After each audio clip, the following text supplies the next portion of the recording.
Oh, howdy.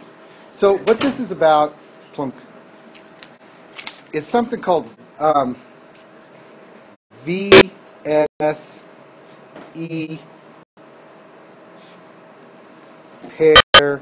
repulsion theory.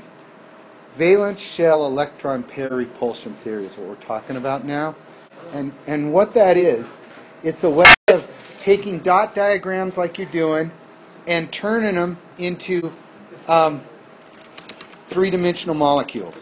Okay? So here's what, I'm going to give you some forms of these molecules.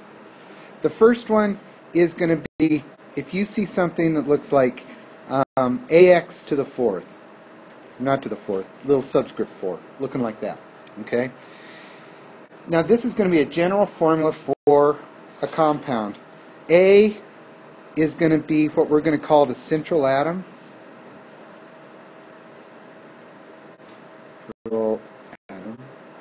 And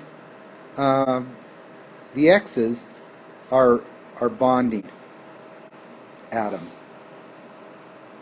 Okay?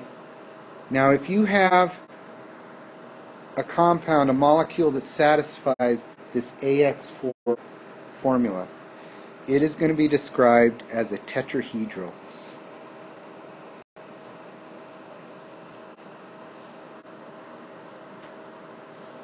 And it's written like that. And so an example of a tetrahedral molecule that you guys have already done was CH4. Okay? And when I look at CH4, A in this case is the C, the X4, the 4 hydrogens. You drew a dot diagram of it looking like this.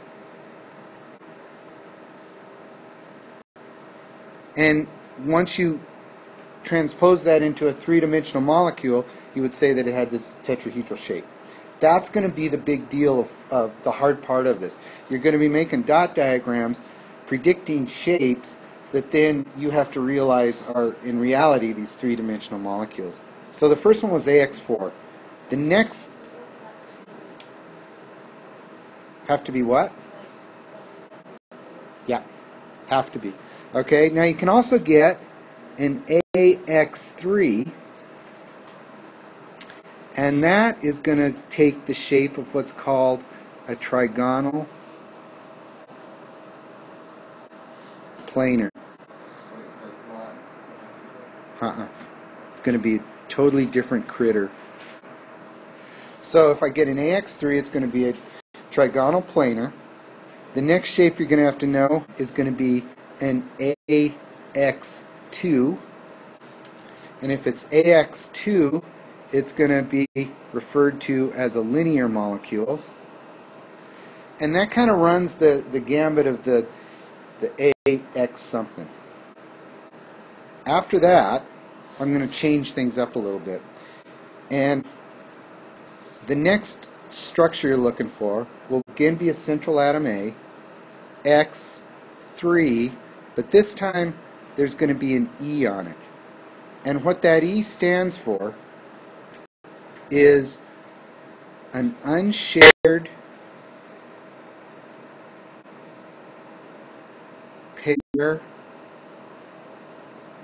of electrons around the central atom, which is this A. Okay? So if you draw a dot diagram and you end up with A in the center, 3 things coming off of it, and there's 2 electrons left over that don't have anything bonded to it, it's going to be described as a trigonal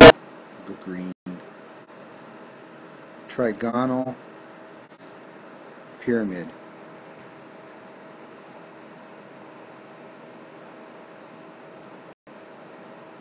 Okay? So trigonal pyramid. Alright? So AX3E. Next one, going along the same idea, is going to be AX2E.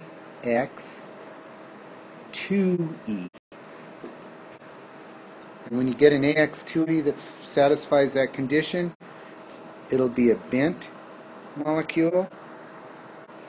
The next one is AX2E2, this time with 2 unshared pairs of electrons. Good news, it's also a bent. And the last one that you need to know, because there's 6 of them that I want you to know how to do, will be AX5. And in last night's video I talked about an expanded octet. This will have an expanded octet. And the shape that it is referred to is trigonal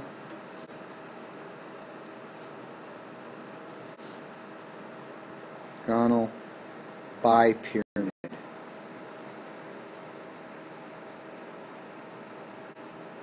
Okay? So there's 6 shapes that you're going to have to sort of get an idea of what's going on. Alright?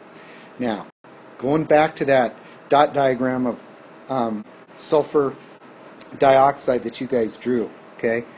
You had a sulfur, then you had a double bond to an oxygen, you had a single bond to another oxygen, and you had 2 unshared pairs of electrons above the sulfur. So that dot diagram should look something like this. According to what those shapes that I just told you, what would be the shape of this molecule? Okay, it's going to... Nope. Yeah. It's got the A. The A is the S. It's got X2. And now it's got kind of the kicker, which is that E. E right there.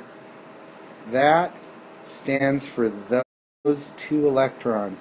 And they're going to have a profound effect on what the shape is going to be.